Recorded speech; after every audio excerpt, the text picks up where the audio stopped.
Yeah. Old bones. Yeah. Old bones. Yeah. Old What? bones. Old Alright. bones. What? All What? right. All right. I said old bones. I got old bones tonight. Yeah, probably more old joints. Hey. I'm only getting you in the hearing it in the right channel. Is that okay? I'm only hearing you both in my left testicle. Really? You have yours in your left testicle?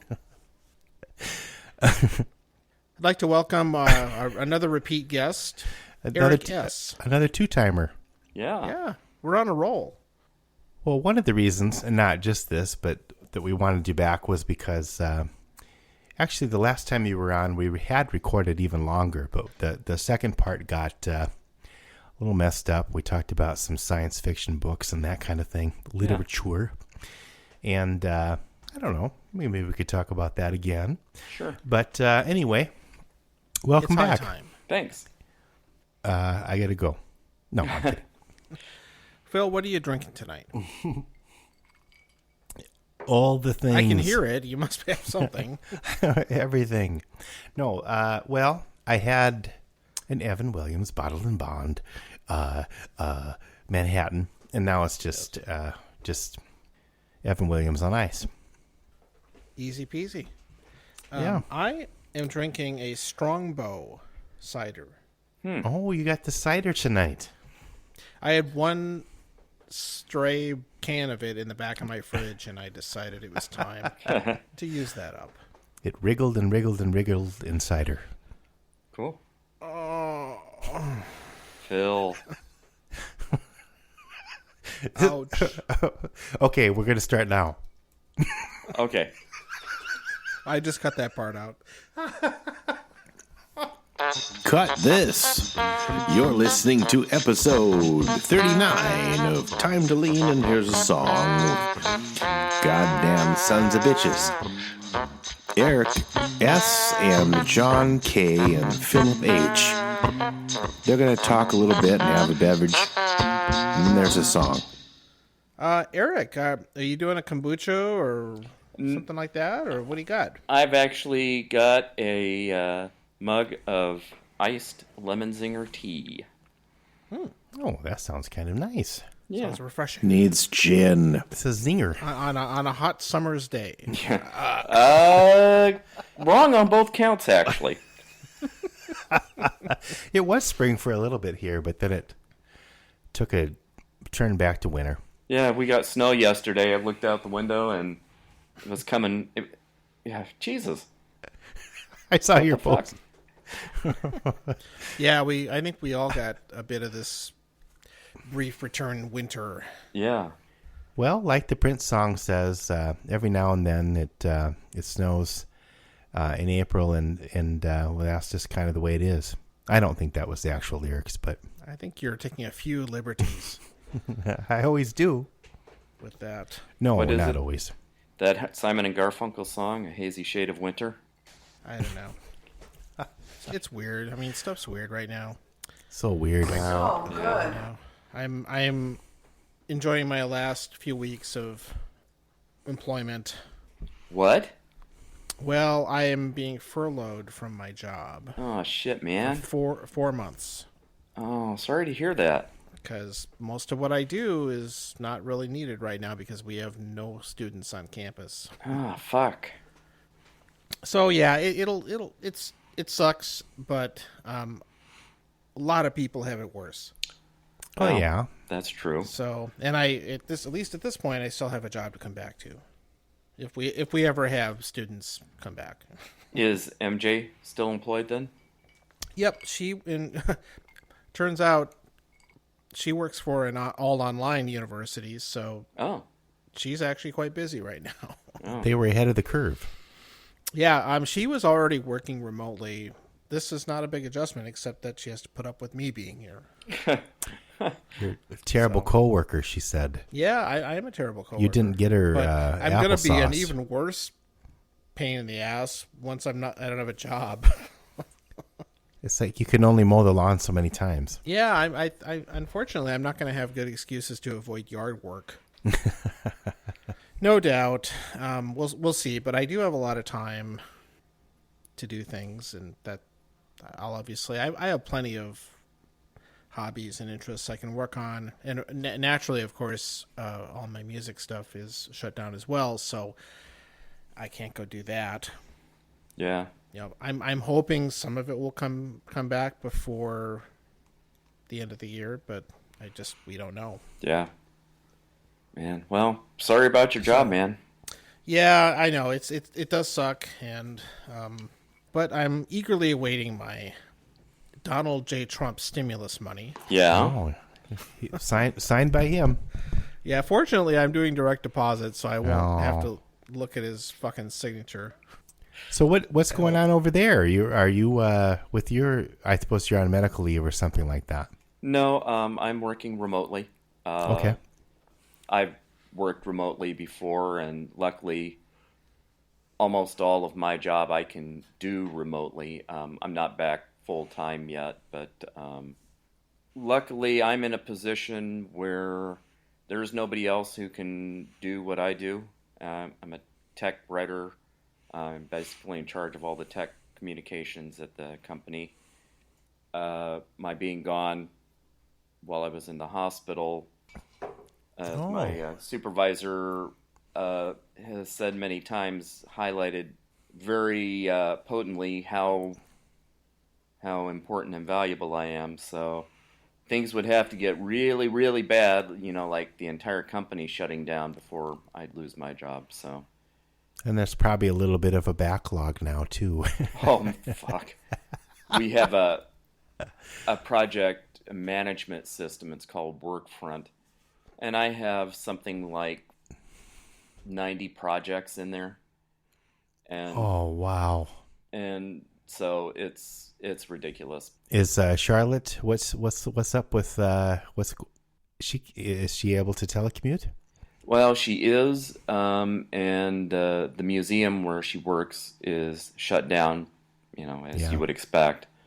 And they've made a commitment to keeping everybody on at least until May 15th. But she found out today that they also have secured a grant for over, I think it's $275,000, which should also help that situation. Okay. All right. So fingers crossed.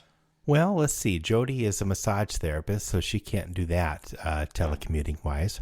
No. Maybe she could have stretching videos or something. But I'm telecommuting currently. But I'm an operations guy, so it's kind of normally I'm responding to a lot of customer service emails and out in the field, making sure things get fixed and that sort of stuff. So can't do any of that right now.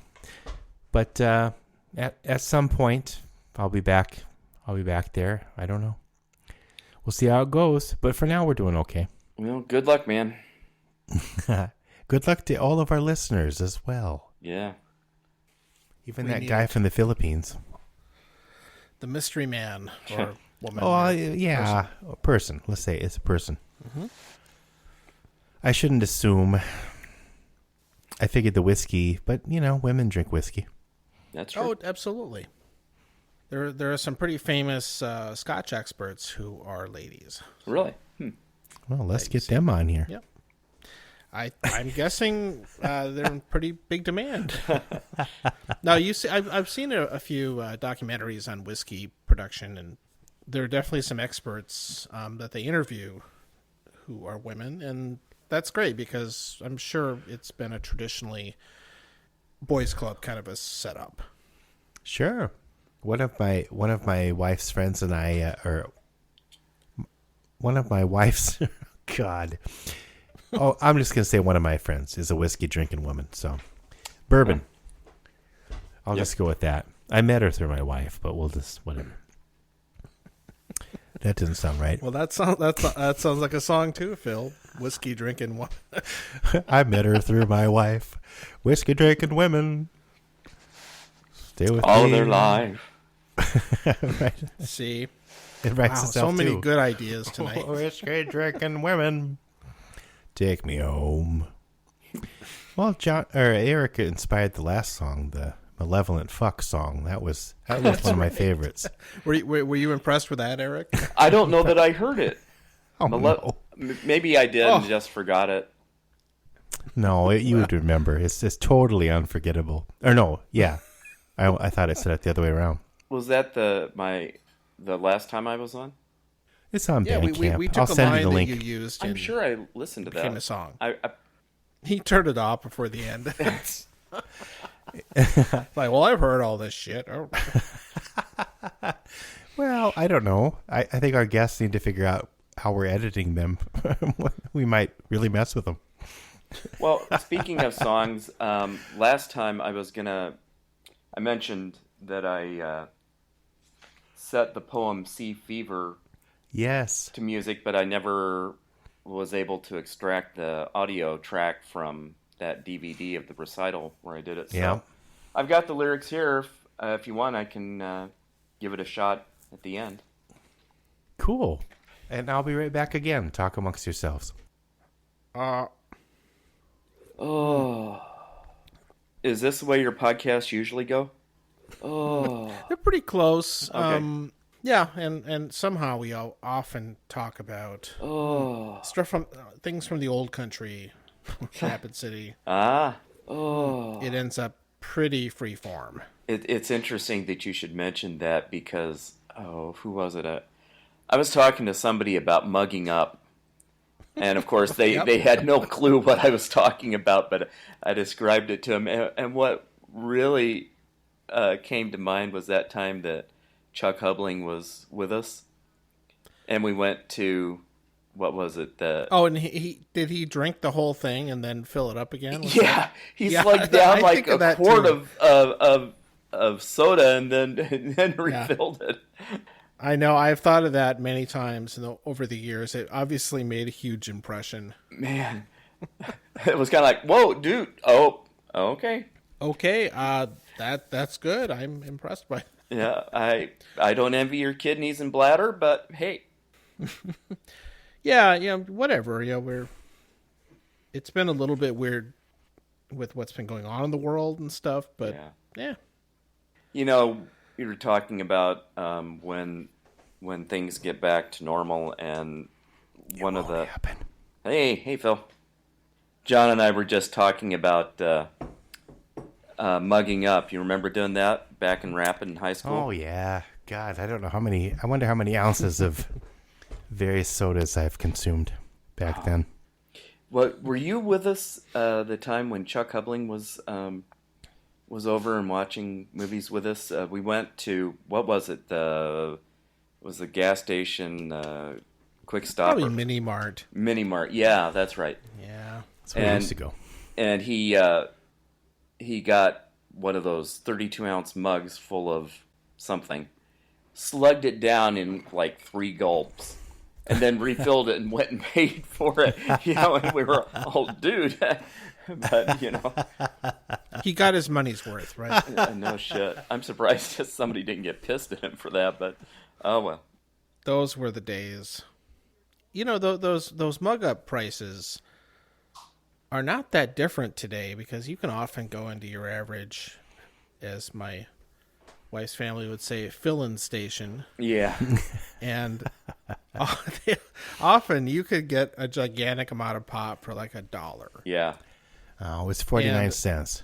I don't think it was that much lower back in that was the 80s, right? Yeah. Fountain pop doesn't really cost much of anything to produce. Oh, it's like 4 cents. Yeah, I mean, they get those concentrates, and all it is a matter of, mixing a little bit of that concentrate with some carbonated water and, Some bourbon. So Yeah, it's amazingly profitable. Unlike this episode. Yeah, we were speaking of things like that. We were driving around a little bit this morning before we started work, and we were speculating, my wife and I, how business at buffet restaurants would be impacted. Like, would they come back? Would people finally decide that they're too unsanitary and gross? Or yeah. I mean, it makes you reconsider a lot of those things. with when everybody's just like watching out that the next person from them doesn't have a deadly disease. I think 32% of the people don't care, so it's fine. Yeah, it could be it'll roar back to life and you'll have it. Well, one of the things I was going to mention is that, when we talk about things going back to normal, they're never going to go back to what they were pre-COVID-19. There's going to be a new normal, and, who knows what that's going to look like. But, the fact that so many of the small restaurants and businesses in general, small local places, have shut down entirely, how are they going to get back on their feet? Are they even going to be able to reopen at all? The restaurant business is very difficult as it is. Yeah. No, they've been working on different models for like seating, and even in our classrooms, they're working on different models for capacities, and like half the class might be online and half might be in the room, but totally spaced apart. And how would that look like? I suspect we're going to do a similar thing. Yeah. But I don't know how a restaurant could. They need as many people in there as they can all the time to make money. So I don't know how they would. Okay, we only have 6 tables now, and half is takeout, or I don't know. But yeah, I think you were going to say, John. Once a week we've been trying to. Well, once every other week we've been trying to get some takeout from someplace, or curbside pickup now is a thing. So down the street from us is a kind of a hole in the wall chow mein joint, you could call it. Yeah. Kind of old school Americanized Chinese place. It's been there for decades and it looks like it, but they seem to be doing almost better oh, wow. than they were before this happened, because most of their business was takeout, and I think a lot of people have been getting food from them. I see cars sitting out there waiting for their orders pretty often now. And so some have adapted very well. Like there's another, I think a Vietnamese place in this area that closed for a week and installed a drive-up window. No, our Chinese, Chinese place nearest, they just put this window in the side of the wall. Wow. Yeah, they just installed a drive-up and they put some cones out in the parking lot and have, you go in this way. And I mean, most people just call in the orders and pick it up, but it's people adapt. That's very cool. Sure. Yeah, but we miss we really miss being able to go out to eat once in a while, and we definitely miss it. Date night. Yeah, just getting out of the house and takeout is I'm a little bit more of a cheapskate than my wife is, so I tend to prefer takeout, but sometimes you actually do want to go sit somewhere else. Yep. That's a thing, and of course, no bars, so there's none of that. But another thing too is we've all been cooking. We've been cooking a lot more at home, yes. and every single meal, and you get kind of like, I don't want to cook tonight, Yeah, you get tired of it. I know, like first world problems, but the time. Our grocery bill has gone up pretty significantly, but I think it's been almost a month since we've done delivery or takeout. So before, we'd get delivery or go out for dinner and lunch and that pretty frequently, and so I think I haven't crunched any numbers or anything like that, but I have a feeling that our overall food expenditures have gone down. Oh yeah, I know that's true. Because a couple times ago I was at the grocery store. I was like, oh my God, I'm spending so much on groceries. But then you think about, I didn't crunch the numbers yet, but yeah, I've definitely noticed a difference in our spending. Oh yeah, cooking more, and even though I've done some things like, I've cooked a pork shoulder, or big thing of salmon, or smoked other things, and smoke gets in your eyes, smoke on the water of fire in your backyard. Don't be alarmed. Don't call the authorities. I'm just smoking a butt. Hey. Oh, sorry, it was half a butt. Smoking half a butt for breakfast. There's even spending that kind of money, it's less than a few. If you went out to a restaurant? Mid-tier restaurants. Yeah. I mean, it would be twice that much. I mean, like, so if I buy a pork shoulder for $25, at a first glance, that's a lot. But first of all, it feeds us for several days. Yeah. Sure. And it's like, it's still not even close to what we'd spend, again, at a moderately priced restaurant. Oh, by the way, John, you remember you were actually smoking that while when you called me? Yes, that's right. Last time that I talked to you on the phone. So I mean, you showed me that picture of it, and it made me drool. How did it come out? It was fantastic. It really was. Oh, man. Yeah, it took a good 10 hours to. No, he to sent me finish that up, picture but too. He's such a I'm such a fucker about that. Yeah, and then big meanie, I and I can't come over. yeah, I know. It's like, hey, I got all this cool smoked meat now. Come. Oh wait. Oh. No, since then I've done salmon, and I did ribs this past weekend. Oh, God damn. Stop now. I'm betting that MJ doesn't object to your having spent the money for that, though. Hey, why don't you get her on, John? Is she around? We'll ask her. She's working, actually. Oh, she could take a break. Let's ask her what she thinks. I'm sure she's been dying to come on, Phil. I just want to ask her what she thinks about your smoker. She's enjoyed the food from it. Yes, I understand. Yes. So how about this for a segue? What's your favorite science fiction novel that correlates with the times we're in today? Well, it's interesting that you should ask that because Charlotte is reading The Stand, and at night when we're in bed, she'll read it out loud. And I don't know if you consider that science fiction. It is kind of. But it's so romantic. Yeah. Supernatural science fiction, sure. Yeah, and I'll count it. It's tremendously appropriate for our pandemic, although the super flu that Stephen King portrayed in The Stand had a communicability of like 99.5%, and the death rate was about the same. So I mean, it's nothing like COVID-19, but I'm in the book their super flu was far the than COVID-19. It's still interesting. I've been curious about. I haven't read a lot of his stuff. I've read more of his the Gunslinger ones. I like those. I haven't finished that series, but and I don't remember what it's called. But I was Dark Tower? Yes, thank you. I was into Frank Herbert for a while. We talked about this last time, but they got cut out, so that's fine.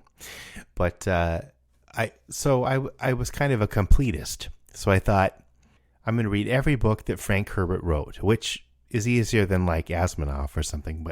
But that was harder when I got into him. But he has a book called The White Plague, and I've been thinking about rereading it because I can't remember if it was. I think it either only killed men or it only killed women based on the chromosomes or something like that. And so they had to adjust to that whole thing. And I was more into the Dune books, of course, but I decided I'm going to read every book he ever wrote, and some were better than others. But that's one I've thought about revisiting, just because I can't remember what the plague issue was or how it was even resolved. But I did read the book. I didn't even know that that was one of his. I haven't read a lot of Frank Herbert. I read Dune, of course. I don't think people have read his other books much. There's The Green Brain. Incident. Yeah, the Jesus Incident. He wrote that with another person. Actually, I think that one was pretty good. The first 60 pages or so of that book were incredible. He wrote it with another person who's Bill Ransom, I think. But My bookcase is right behind me. I could look, but I'm not gonna. So John, do you think of The Shining? Because we're all in home. No, I think of The Shining also because I'm home with my kids. It's not a book, but I did order up a copy of the Andromeda Strain, which is it's based on a book, so it's at least there's a connection. And I think that would be a fun thing to watch during this time. Fun. Yeah, that I remember seeing that for the first time. I can't remember when it came out. It was late 60s. Early 70s, I think. Early 70s, yeah. Yeah. It's pretty dated, actually, but I like it. Well, and I remember watching that on TV. It was I couldn't have been that old, like 6 or 7 or something like that. And my brother and I were at home alone for some reason. And they had that on, like the movie special of the night. And we watched that, and in particular, the end with Dr. Hall and that computer core getting zapped by lasers and all of that. That really freaked me out. I mean, I had to sleep with the lights on, and I was really young, but that actually was a pretty decent adaptation of the book. I think it is, and it comes off a little bit dry. That's okay. And methodical, but it builds up well, and it kind of has a good natural tension that builds. There's some interesting controversy, I guess, around it. That there are scenes in there where they're testing out this space. It's a space virus. If you don't know the book or the movie, that or and remember, they're testing it out on some monkeys, I think, and they depict the monkeys dying quickly from it in these sealed up cages. Yeah, and apparently that's they didn't actually kill monkeys. No, but they must have done something to make them writhe around and pass out. Which LSD. Not everybody was a fan of, I think, at the time. It's yeah. It's not nearly as bad as what they used to do to horses when they made westerns, and they would make them trip and fall and stuff like that. Oh. That's a fair. Speaking of animal rights movie abuses. Wow. Okay, going back in time, did we watch that movie at Eric's house in high school? Which movie? The Andromeda Strain? I have this kind of memory. I don't remember the name of the movie or the movie exactly, but I think that was that one. Yeah, it might have and been. We watched it at your house. I think Charlotte and Tim and who else was there? Maybe, I don't know. Yeah.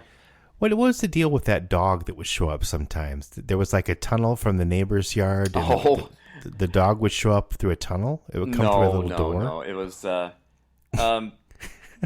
I kind of, I don't know, not adopted, but the dog of the neighbor next door, we'd let her into our yard, and she was happy to come over and get the attention. So yeah.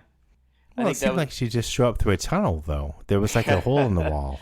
No. I don't know. That's the way I remember it. I totally forgot about that little dog. Yeah. Crazy. Yeah. I haven't thought of that in many years. Yeah. I think we watched the Andromeda Strain, but I'm not sure. That's entirely possible. Okay, well that was my pick, I guess. I don't know. There's lots of good options. One of the ones that people have mentioned is World War Z. I haven't seen that one either. Who that was written by Max Brooks, Mel Brooks' son. Oh, right. I've seen him on a couple of political shows. He's really actually interesting guy. Huh. Yeah. Haven't seen the movie, but if I'm in the mood for that kind of virus/zombie apocalypse movie, then that's right up there. Well, we just recently watched Zombieland 2 Double Tap. Oh, was that any good? I kind of avoided it because I heard it wasn't great. I wanted to see the first one. It wasn't bad, but it wasn't as good as the first one.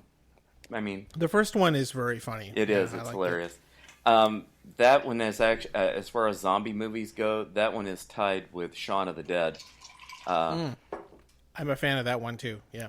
So you're probably more into the humorous side of zombies. Yeah. Just like the vampire genre, it's been so overdone Yeah. There's been too much of it, and I even really enjoyed the first few seasons of The Walking Dead. I thought that was good. Yeah. Yeah. It got awful, but It got so tiring. Well, I don't- that, and I mean, it was so bleak because oh great, they found this haven where they can live in peace and have some security, and then no, either. Well, the thing is, it could never end. Yeah. And the whole thing was very pointless. And Once I figured out that there was no objective, I stopped watching it because it was too much to watch. Somebody called it torture porn. well, it has some relation to that. Yeah, you just kind of sit there and have to revel in the awful things that happen to the characters. I can't do that because I associate so much with the different characters that I like. Yeah. Well, and for us, I mean, we hung in there until I can't remember which season it was, but where they had Negan bashing. Yeah, after he showed up, I quit. Then. Well, we didn't quit immediately, but when they had the graphic depiction of him bashing in Abe and I can't remember the. You mean when they killed Glenn? Glenn, yes. Glenn. Oh well, yeah, that was the point. I may have watched a few after that, but it was just bad, and that was so over the top that I just the show also got so manipulative. Yeah. With the way it would do things, and again back to the pointlessness, and it just didn't seem to have a plot for the most part, and it was very much. I just felt like it lost really.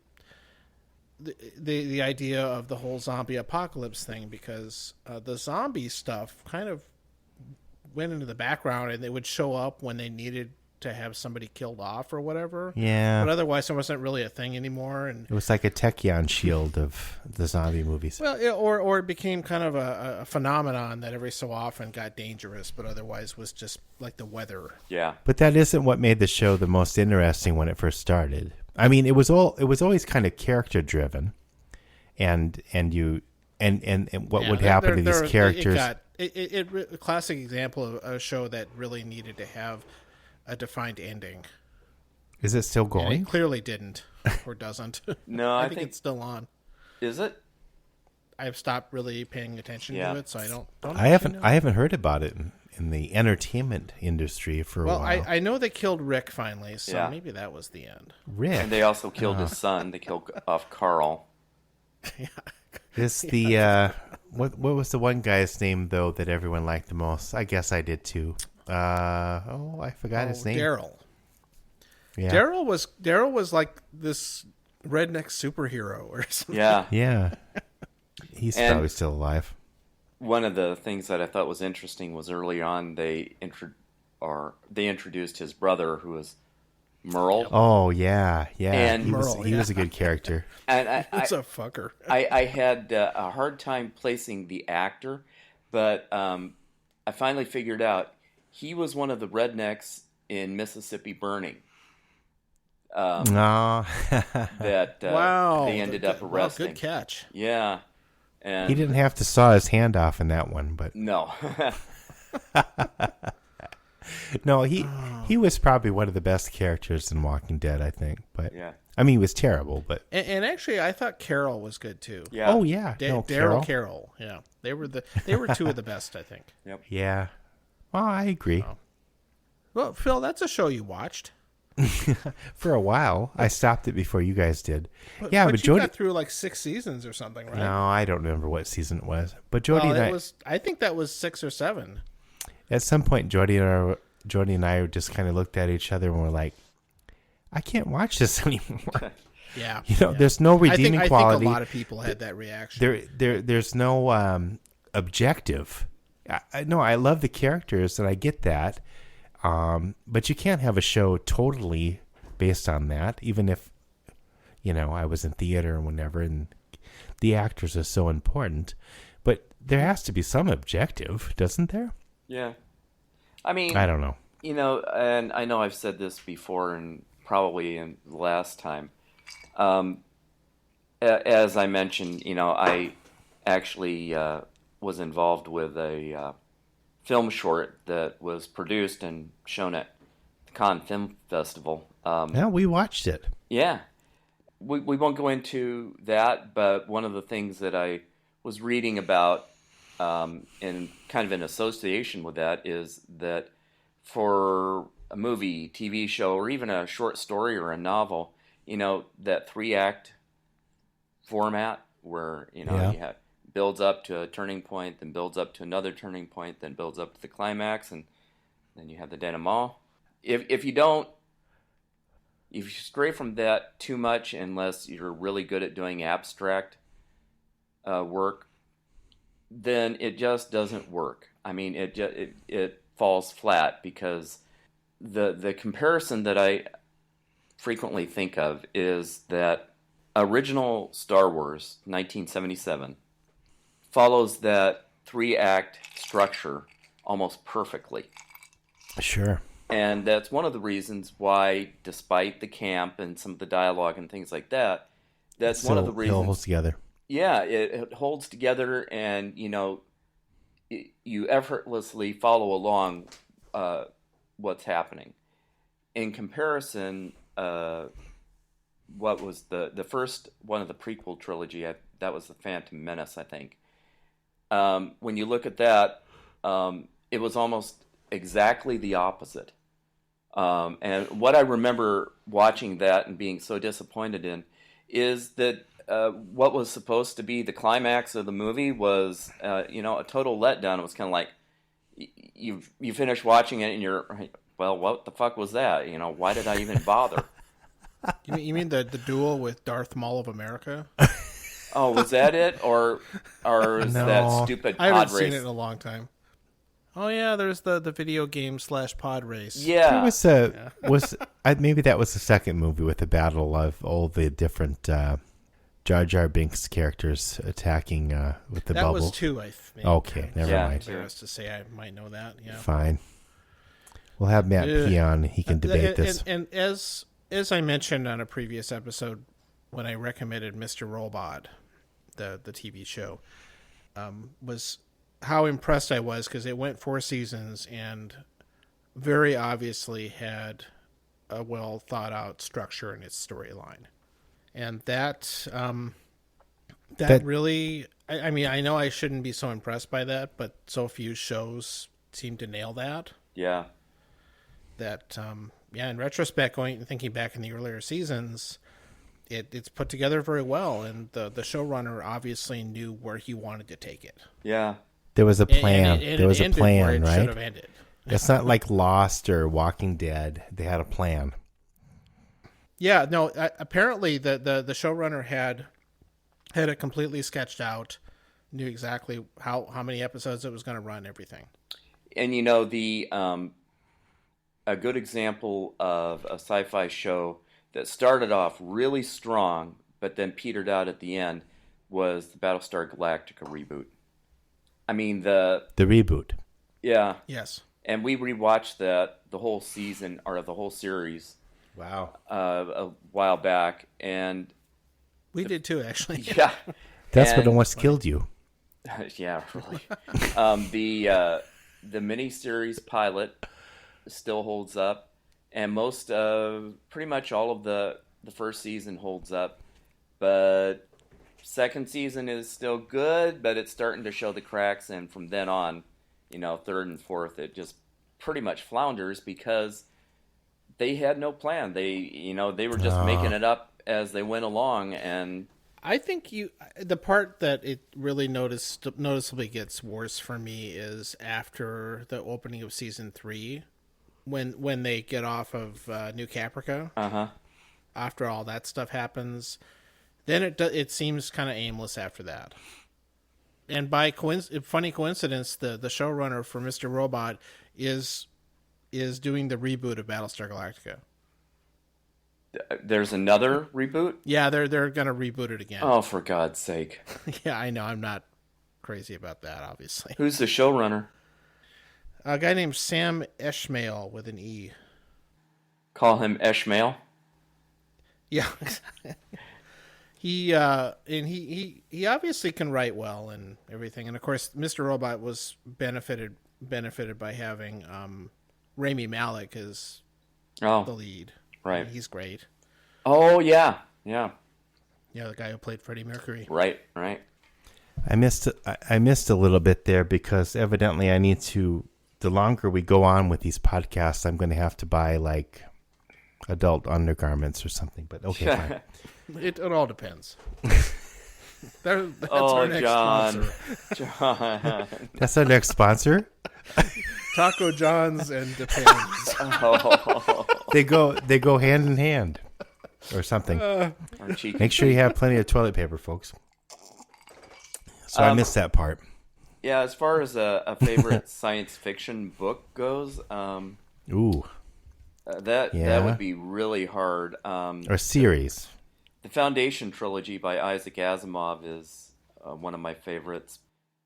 Also, the iRobot, his iRobot anthology is really good, and just his short stories in general, are lots and lots of fun. Very. I think I got into science fiction first through probably Frank Herbert, but then I got in maybe Arthur C. Clarke. Yeah. I don't know. I remember watching Arthur C. Clarke's TV show where he was in refuge in Sri Lanka. Oh, yeah. But we never quite realized where he was in refuge. What was he in refuge from? But I don't know. But Right. America. But yeah, like I said, I was a completist, so I was into Dune and read all the Frank Herbert books. And somehow I got into the Foundation trilogy, and I don't know how I discovered that. I don't know if you had talked about it or what, but I read those, and then of course, that opened up the whole different Asimov worlds. So he tried to connect them all at the end, but Yeah. So I remember looking somewhere for this. If you were going to get all the books and read them all in some kind of order, the robot books and Empire and Foundation trilogy, somebody tried to put them in some kind of order, and I remember trying to read them like that. But the Foundation trilogy was really, really different than any science fiction series I can think of. Well, he based that. He was also an historian, and he loosely based the Foundation trilogy on the decline and fall of the Roman Empire.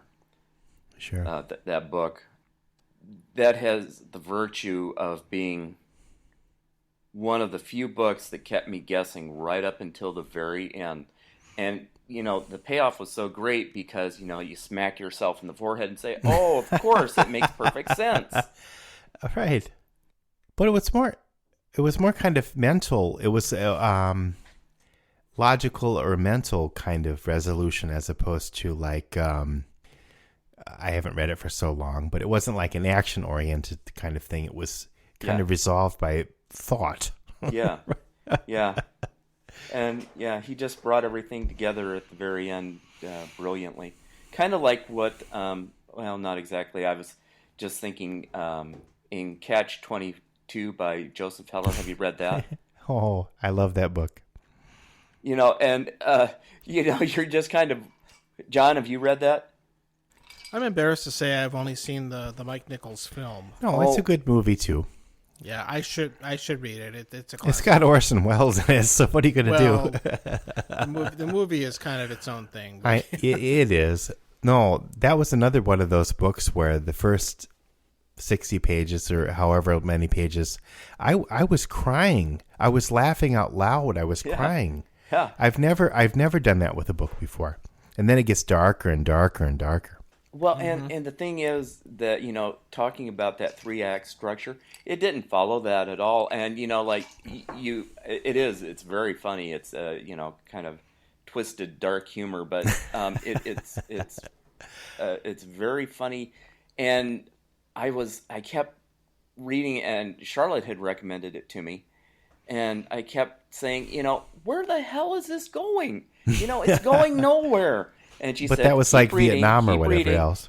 And, I got up to like the last 3 pages of it, and I read that and I was, holy shit, because he, kind of like what Asimov did with the Foundation trilogy, he brought it all together, and, it's again, oh, yeah, that makes perfect sense now. See, now I need to read that book again. Oh, Unlike the last few pages of The Man in the Dark, or Man in the High Castle. oh yeah. That was different. I got really into Philip K. Dick for a long time too, but that book was You were into Dick, were you?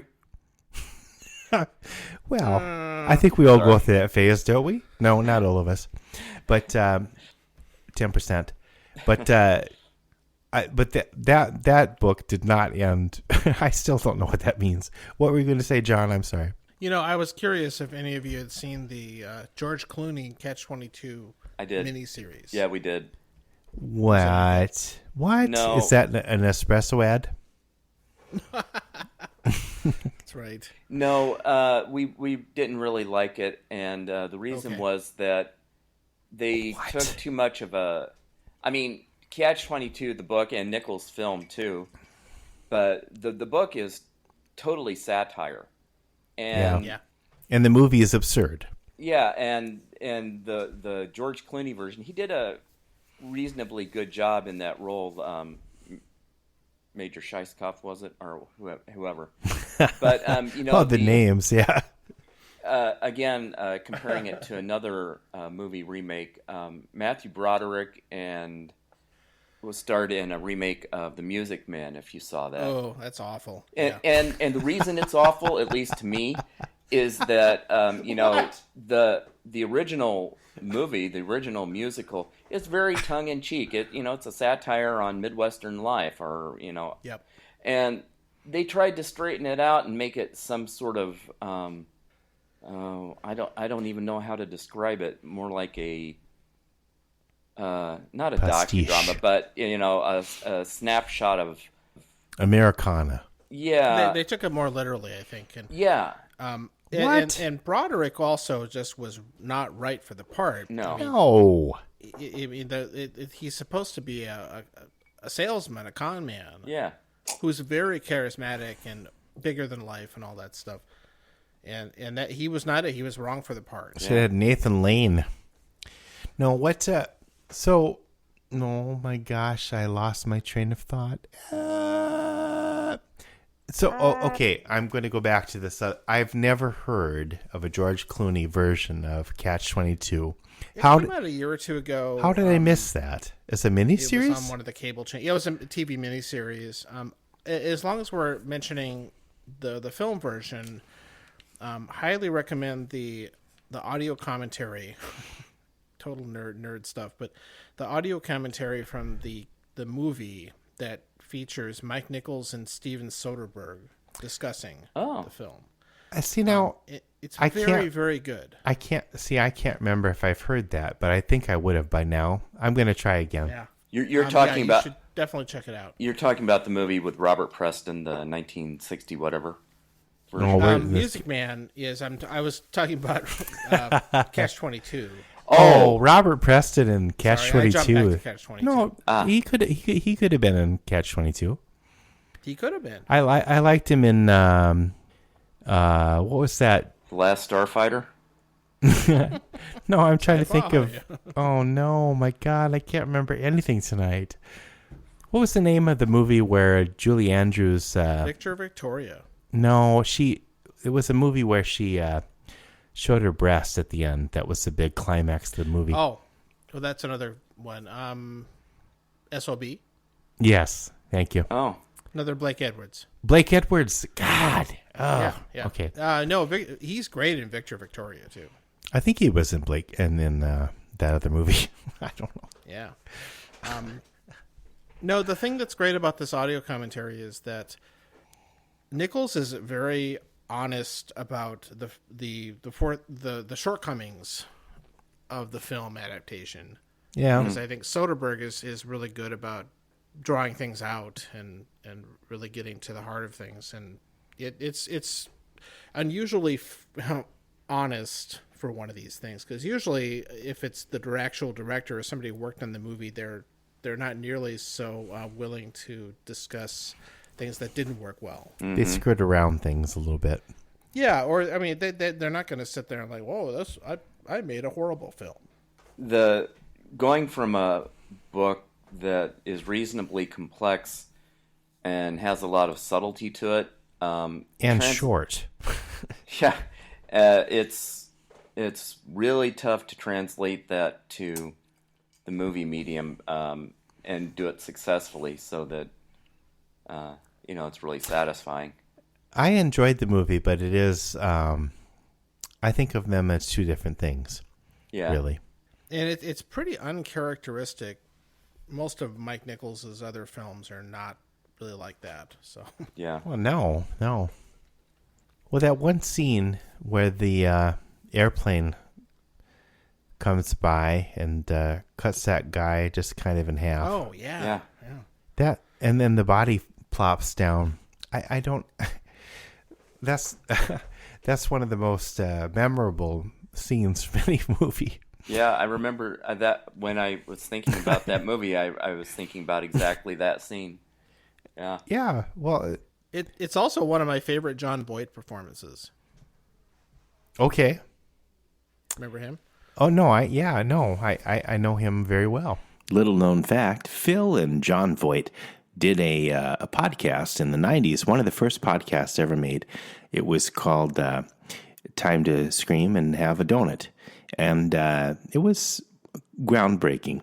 And anyway, well, back to the kids. He's really good. Yes. I mean, the guy's an asshole. Yeah. Personally, Yeah. but he's exactly right for the part, I think. And Orson Welles was in that too, wasn't he? Yeah, he plays Dreidel. Oh, Yes. that was. I'd like to hear the commentary just about that.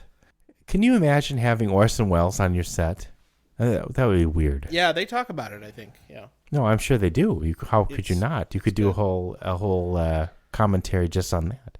Oh yeah, he like we've talked about Welles quite a bit on this podcast, but Yeah. how especially in the later years, he would just go out and do these brief film appearances to make money to keep working on whatever stalled out film project he was doing at the time.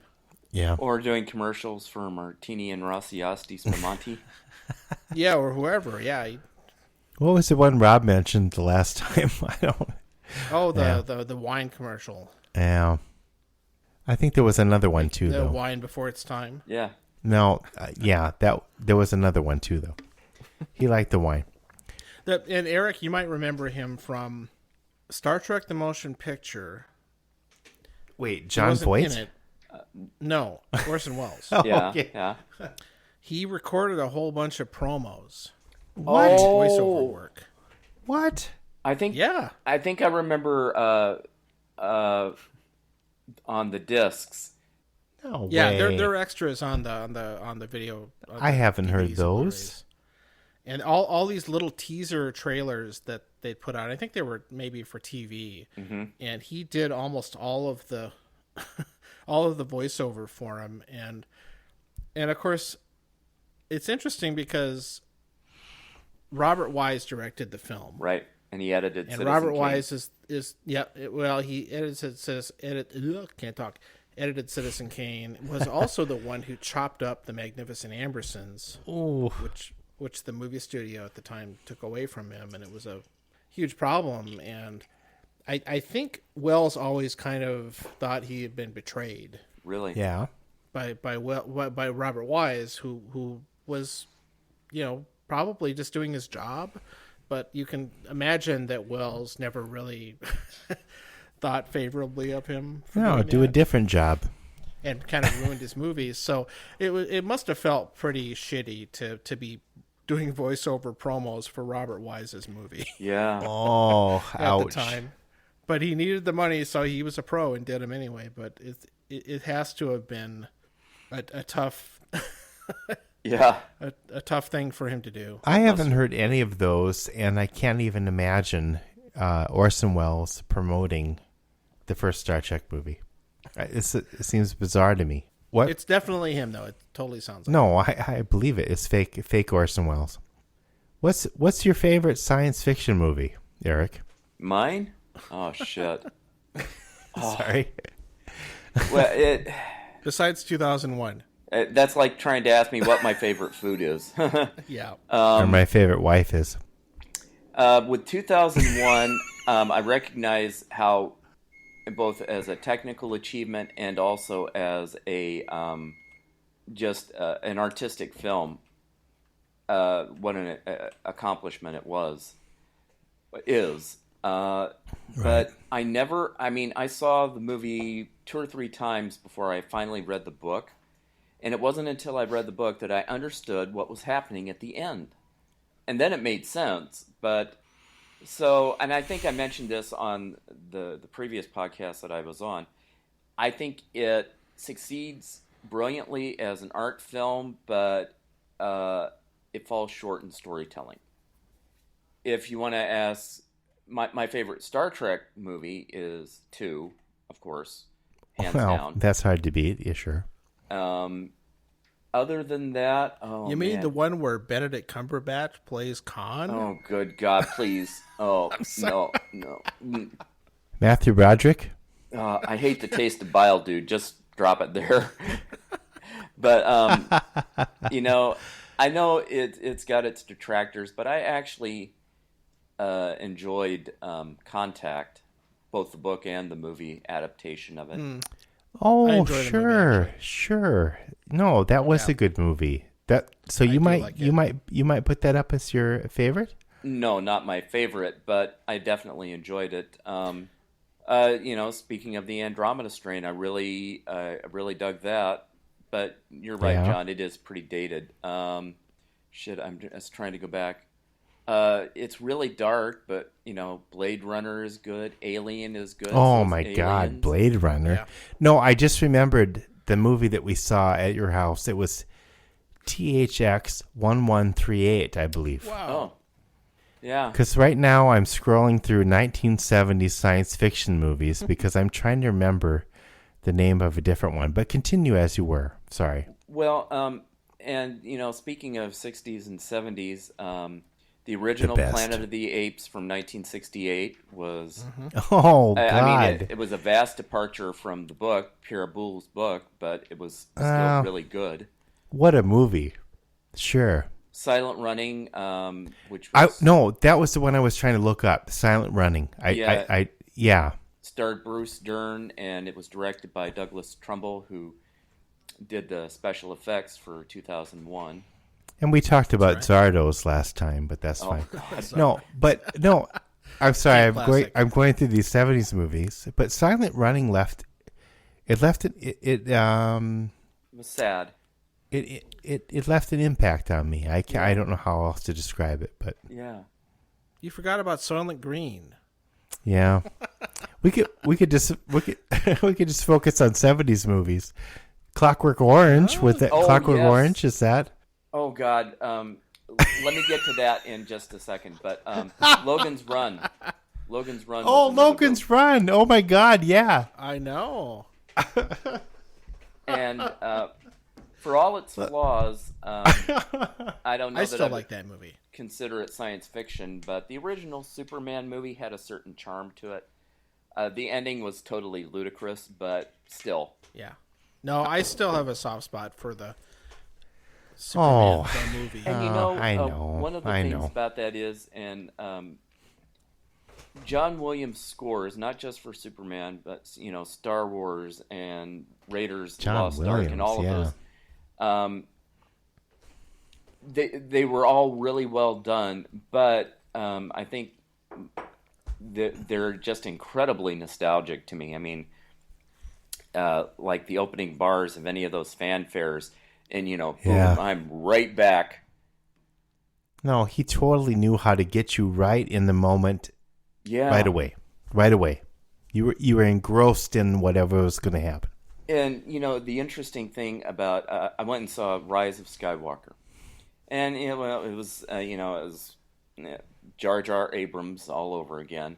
A lot of retread stuff, and I was lukewarm about it.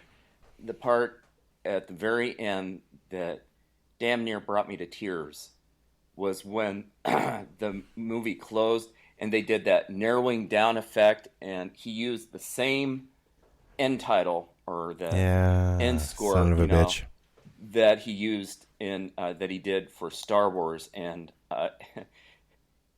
yeah, he was good about bringing back some of the themes for sure. Yeah, and again, it was, I heard that, and I was 8 years old again, watching Star Wars in the theater for the first time, and it was. He was a genius. I think we could say that. Yeah, he is still alive. Yeah. He's still around. No, he is not a genius anymore. Oh. Is he doing a podcast? Then I don't care. That's the only thing that matters. Land. It's the only thing that matters. No. Everyone, social distance from John Williams. If I'm dominating, just tell me. I don't want to hog the airtime, but you mentioned A Clockwork Orange. Well, that was a 70s sort of sci-fi movie, I guess. You could, yeah, people put it in that category. It is and it isn't. No, I know. It's an alternate future. Well, and if you haven't read Anthony Burgess' book, yes, that I strongly recommend that. Kubrick's adaptation of it, that may be my favorite Kubrick movie, and it's very disturbing, and it's actually hard to watch. But yes, it is so brilliantly done, and it follows the book almost perfectly. The only thing is that there was, when Burgess was English, and he had 3 books with, 3 sections in the book, 7 chapters each. And in the English release, it had all the chapters in it. In the American release, which I believe Kubrick used to make his movie, the last chapter was cut out, and it really changes the entire tone and your interpretation of the book or as a whole. Now, I've read the book, but I'm wondering, I'm guessing I read the American version. You know, another movie and book adaptation kind of thing that I would like to go back to and read and then rewatch is Being There. And that's not necessarily science fiction because maybe some of it came true with Ronald Reagan or whatever. But Being There was this short little book. Oh. And the movie was this whole other thing that, in a way, I'm trying to... I would kind of like... Okay, we've gotten to several things here now. I'd kind of like to reread Catch-22 and rewatch the movie. And now I got to listen to that if I haven't already. Yep. The audio commentary. Then I have to go and I've never read Planet of the Apes, the book. Mm-hmm. It's but very thin. I've read. But see, that's the thing. There's some of these really thin books. Being There is not that large of a book. Catch-22 is a medium-sized book. Clockwork Orange is a... You might as well read all the Asimov books while you're at it, too. Yeah. Clockwork Orange is sort of a shorter book, but... Okay, and so, Phil, are you...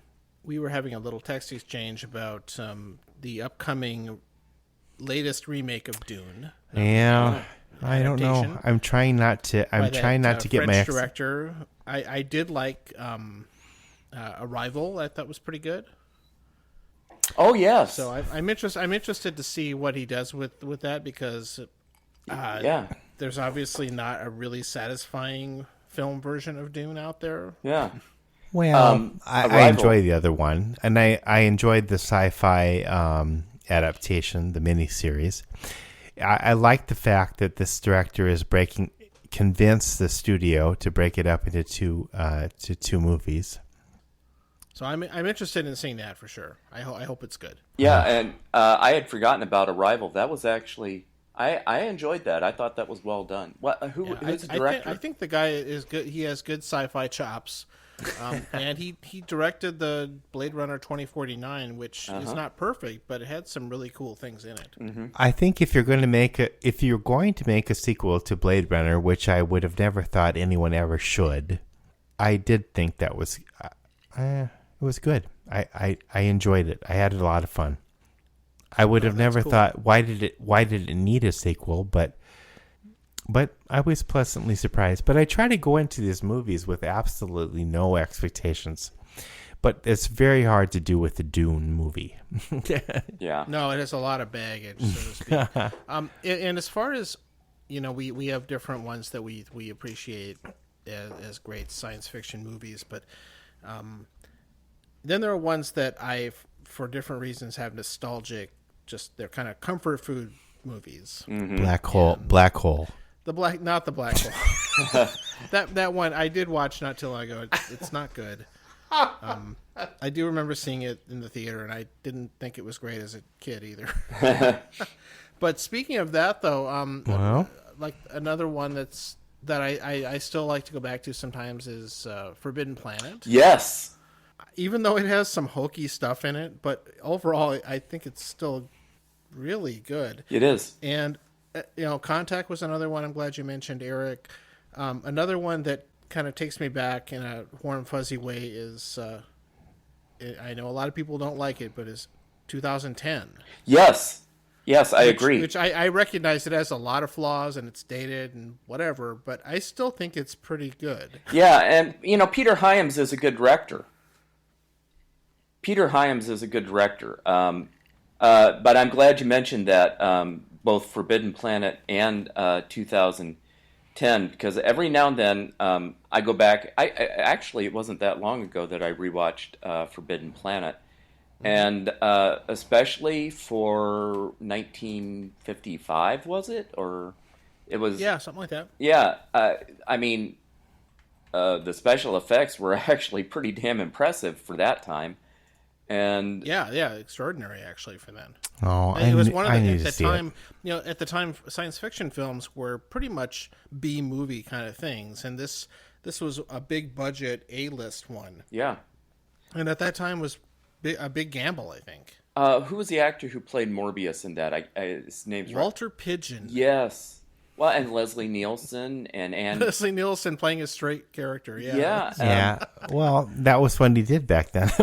And the dude, I can't remember the actor's name. The dude who played Dr. Ostro was also the lead Kelvin in By Any Other Name from original Trek. That's right. I forget his name now. Warren Stevens. And Robbie the Robot, of course. Yes. Now my connection to this movie is my oldest daughter April is into electronic music, and I think John, and she's I sent you that, yeah. She's trans, so I was like I was like, hey, you should get into this or look she's at in the a trance.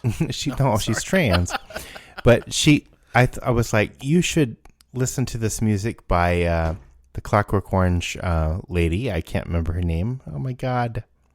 Oh, Carlos. Yes, Carlos. Wendy Carlos. Yes. But anyway, she really appreciated the. So I sent her a link of the 12 hours of ambient sound from Forbidden Planet of the Great Krell Machine. Yes, I heard that. And so it's 12 hours of this, but she thought that was delicious. So thank you, John. That was she really enjoyed that a lot. The thing that I think I find most engaging about the Forbidden Planet is that the earlier science fiction, even going back as far as the 40s, but when I think of movies and TV shows, the thing that I find so charming about like the movies that I was mentioning, these and 70s, is that they managed to capture that sense of wonder, that awe-inspiring, wow, there's we're surrounded by an infinity of space, and there's all this really cool, strange, awe-inspiring stuff out there for us to go and explore and find. And that movie, I think, really captured that. Monsters from the Id. Yeah. Yeah, no, that's a great one. Has Phil gone off to relieve himself again? Phil? I guess so. Maybe you should just get a catheter. Oh, no. We're all getting old. I think I just missed something there. I had to use the restroom again. Catheter jokes. Oh, no. Speaking of getting old, I had to use the restroom again. If I had a catheter, I wouldn't have missed whatever you were talking about. One that I hadn't mentioned, though, is Solaris, both the original Russian movie and the American remake with George Clooney. George Clooney? Yeah. Nespresso. Both of them were very much mind benders, but for a remake, I thought the American remake with George Clooney actually did pretty damn well. Oh, did it hold up? I haven't seen it since it came out. I think so. I haven't rewatched it recently, but well, okay. I really appreciate your comment about the sense of wonder and hope. Yeah. I'm going to go with hope as another adjective or noun or verb, whatever. But it's I'm not going to do the sentence diagram. But I think right now, and maybe it will change now with this because we're actually in that sort of thing, but for a couple years ago or whatever, we were into this kind of dystopian, there is no hope, and there is no, I can't remember the last movie I saw where there was a sense of wonder. Yeah. There's always this sense of, well, we're going to do the best we can to get through this. Yeah. And I'm not sure that, I mean, even Mad Max 8 or whatever the last one I saw was, that was optimistic at the end. People got their water, but the sense of wonder, I don't know. When is the last movie I saw that had a sense of wonder? You know? I don't know. And I mean, the positivity, the idea that, and that was one thing, not to be too much of a Trek geek, but that was one thing that original Trek in particular had going for it. It was 300 years in the future, and, outside of some of the original episodes were fairly dark, but they very frequently evoke that sense of wonder, and also, as you eloquently put it, Phil, that sense of hope. And that's no, you're right. And that's one of the reasons that I really liked Contact, because it ended on just the right note. Yeah. Agreed. Yeah. And Clockwork Orange, the ending of that was very hopeful too. He was in the hospital bed with COVID-19, and I was cured all right. He could go back to work. He was an essential worker. Seriously, guys, pick up a copy of the English version of the original release of A Clockwork Orange and read it through and see if that final chapter doesn't change your whole perception of the book. I'm going to get my book right now, but you can keep talking, but I wonder which version I have. He has the French version. If there are 20 chapters, it's the American version. If there are 21, then it's the English version. Alphabetical order? Yeah. He only had one book. Phil only has one book. Some kind of spy book. No. Well, Eric, on a future episode or something, get Rob involved. We'll have to talk about Picard. Yes, I was going to bring that up. We haven't watched the final 2 episodes of. Yeah, that might be about as far as we are. Well, no, I just watched the one where Riker and Troy show up. That's as I far really as we enjoyed that. It was nice to see Riker and Troy again. It was a little weird to see Riker wearing overalls. Yeah, yeah. He likes leather. I've only seen a picture of it. Trombones, yeah. I still don't know what version of this book I have. Well, see, how do you know? In the English release, he had 3, I think he called them books, and 7 chapters each. That was the way he wrote it. That's the way it was originally published in England. When they published it in the United States, they excised the last chapter of book 3. What? Oh, I got to get the other one if I don't have it. And just to give you a teaser, think about the scouring of the Shire in Lord of the Rings and Return of the King. It has, well, I'll just leave it at that. Whoa. You blew my mind a little bit there. In a good way? So fine. No, Stay tuned. I'm okay with that. I don't know which version I have. How many chapters are there? So I have. The narrator will tell us. Wrong. Thank goodness for the narrator. He might. He's telecommuting. I know that much. Wrong. Well, I don't know how many chapters there are total because the last part it ends with chapter 6. Okay, then you have the American. I may have the American version. Oh, God damn it! So you need to take the. You need to find the unexpurgated English version. What was that noise? I don't know. Our last episode had a lot of wind. Okay, I gotta make dinner, so I'm gonna. You got to make dinner? Well, I got to. I already ate Gotta go dinner to bed. pretty soon. Oh, good. Oh. Oh, good. Oh god damn! Stop now! Oh. Oh, good. Oh. Oh, good. Oh god damn! Stop now! Oh. Oh, good. Oh. Oh, good. Oh god damn! Stop now! Here's the song!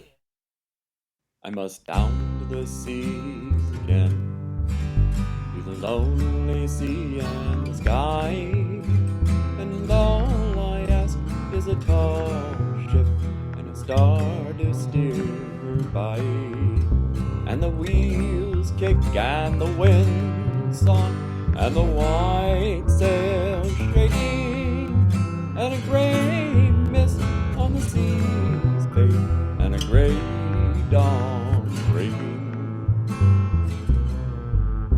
I must down to the seas again, for the call of the running tide is a wild call and a clear call that may not be denied. And all I ask is a windy day with the white clouds flying and the flood spray and the flow view and the seagulls crying. I must down the seas again to the vagrant nomad flying, to the Gulps way and the whales way, where the wind's like a wedded night. And all I ask is a merry yarn from a laughing fellow rover, and quiet sleep and a sweet dream when the long trick's over. Yes, quiet sleep and a sweet dream when the long trick's over.